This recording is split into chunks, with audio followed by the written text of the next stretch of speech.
Coach, I think you guys had 6 runners left on base. First, 8 innings left scoreless. How frustrating was that to watch? Well, I tell you, Columbia's pitchers did a really great job. They were pitching their fastball on both sides of the plate, and we just didn't get a lot of great swings on the ball. But fortunately, Jack O'Connor and Bradley Hodges and Jay Wilfork were outstanding, and we played great defense again.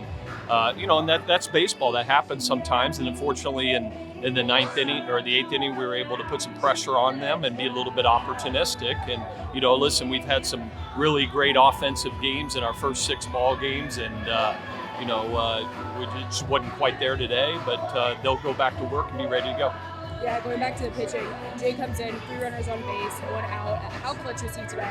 Oh, he was great. Jay Wilfork, he wants them all in those tough situations, and the game was on the line, and he's been waiting for opportunities. That was his only 3rd time that he's pitched, and he came in and was really lights out and locked the game down. But O'Connor at the beginning of the game was just awesome for a true freshman in this ballpark to throw 6 shutout innings was incredibly impressive, and he's got back-to-back really great starts early in his career.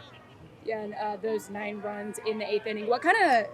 What changed there? What kind of cracked through?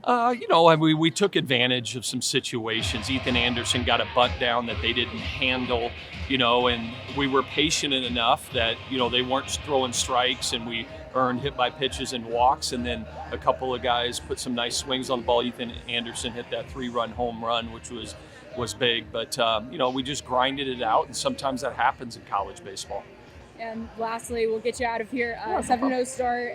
Talk a little bit about that momentum now. Well, we've been at this for 7 games, and we played some good baseball. That said, we need to learn. Even in winning, you're glad that you won the ball game, but you have to learn and improve and get better. We have a lot of new guys on this ball club, and it's important that we learn the lessons that we need to, even in winning, for us to continue to progress and get better. And we've got a very good VMI team that we play on Tuesday that's playing great baseball, and they're going to give us everything we've got, and we've got to come out and be a little bit better on Tuesday.